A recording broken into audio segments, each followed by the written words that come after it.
Hello, welcome to Bits of Java. Let's talk a little bit about 2D arrays.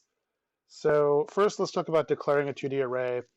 Here I'm declaring a 1D array, a string array of people. I made room for 10 people, and I set the first item in the list to Alice.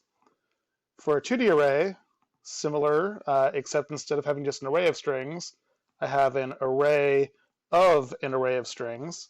So I now have rows and columns. Rows come first, so this means I have 7 rows and 6 columns.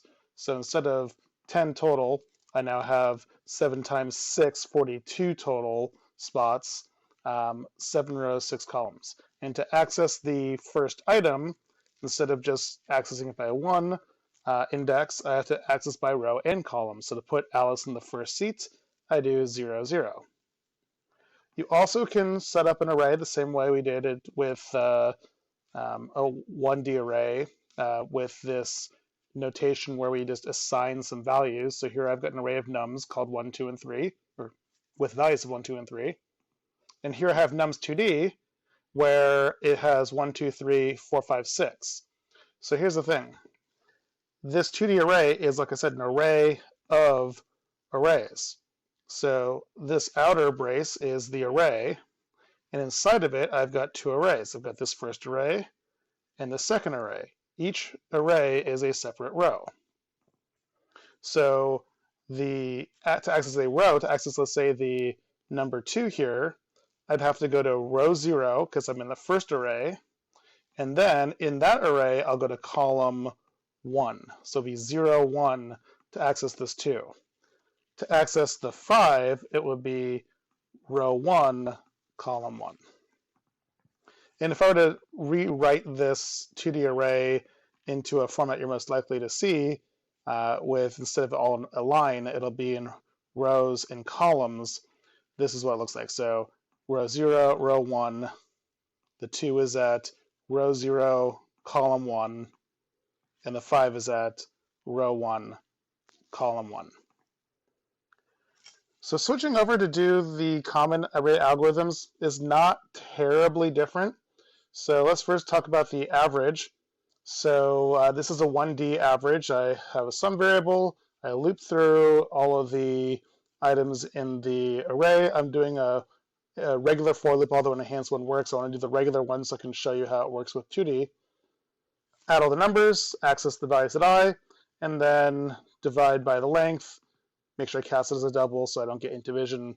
And there we go. So really, there's not much of a difference for this in the 2D. For the two-dimensional array, major thing is, instead of just going through all of one single list here, or one single array, I now have to go through the first row and then the second row. So I have basically nested loops.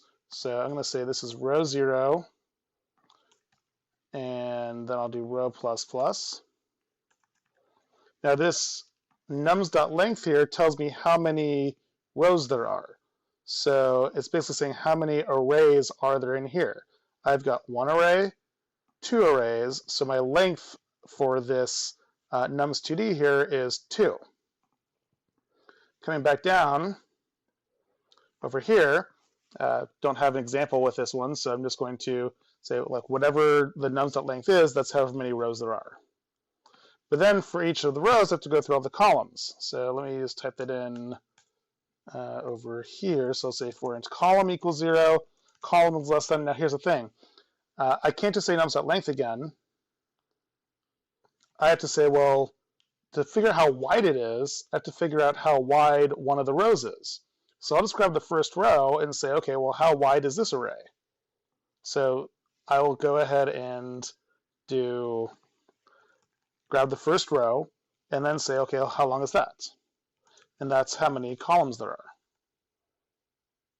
And then I go to the next line, do a little tabbing.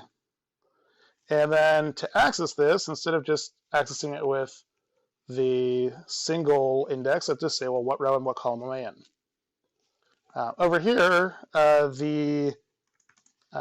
have to calculate the rows times the columns to get the total numbers. So I'll do nums.length times num0.length, but otherwise it's exactly the same. So similarly, here's a count matches algorithm. Let's compare the two. Count matches in 1D. I loop through everything. I check to see if the value matches the target, and if it does, I add to a count. At the end, I return the count.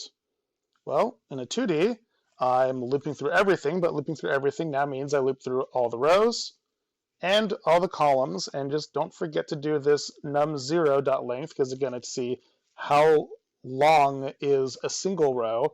So grab a row and figure out its length. That tells you how many columns there are. If there's a match, add to the count, return the count. So all your common array algorithms are pretty much going to be, updates to have a nested loop, and just make sure you access the row and the column, but otherwise it's pretty much the same.